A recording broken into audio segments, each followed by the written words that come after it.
দেশনেত্রী বেগম খালেদা জিয়া উনি দলমত নির্বিশেষে সকলের অভিভাবক হয়ে উঠেছিলেন। আমার জীবনে বেশ কয়েকবারই ওনার সাথে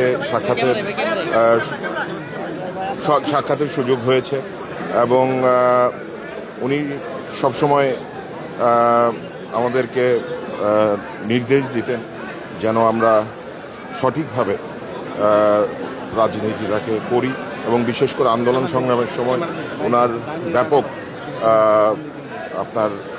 এককভাবে আপনারা জানেন যে উনি তখন কারাবন্দী ছিলেন। তার পূর্বে উনি আমাদেরকে নেতৃত্ব দিয়েছেন যে রাজপথে কিভাবে আন্দোলন সংগ্রামকে ত্বরান্বিত করতে হবে। তো সেই ব্যাপারে উনি আমাদের সাথে কথা বলেছেন। আজকে উনি আমাদের মাঝে নেই। আমাদের বিএনপির নেতাকর্মী সহ পুরো দেশবাসী শোকাচ্ছন্ন। এখনও আমরা শোক পালন করছি। আপনারা দেখছেন যে হাজার হাজার মানুষ এখনও আসছেন ওনার সমাধিতে জিয়ারত করার জন্য। আমরাও গাজীপুর মহানগর বিএনপির পক্ষ থেকে এসেছি এখানে।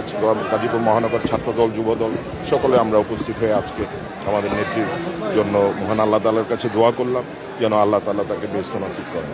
টানা তৃতীয়বার অর্জন করেছে দেশের সেরা সুপার ব্র্যান্ড স্বীকৃতি বসুন্ধরা টিস্যু।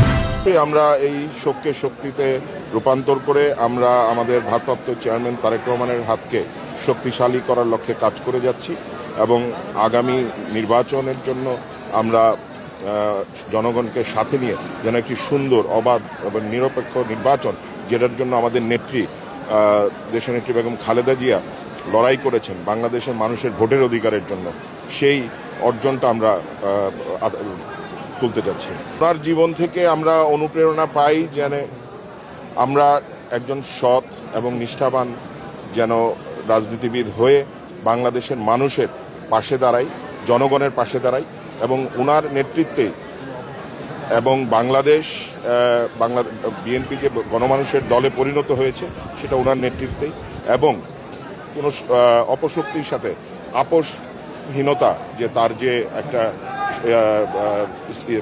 অবস্থান ছিল সেটাকে আমরা ধরে রাখতে চাই।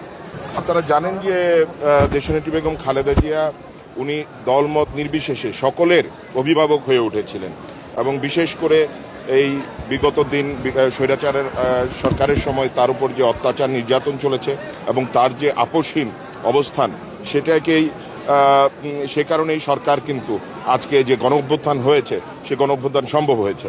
তো সে কারণে উনি যে নির্দেশনা দিয়ে গেছেন এবং যে আমাদের বিএনপিকে যে গণমানুষের দল হিসেবে পরিণত করেছেন, আমরা আমাদের ভারপ্রাপ্ত চেয়ারম্যান তারেক রহমান সাহেবের নেতৃত্বে এমন একটি রেইনবো নেশনের দিকে এগোচ্ছি যে আমরা সকলকে নিয়ে দলমত নির্বিশেষে সকলকে নিয়ে একটি সুন্দর পরিবর্তিত বাংলাদেশ দেখতে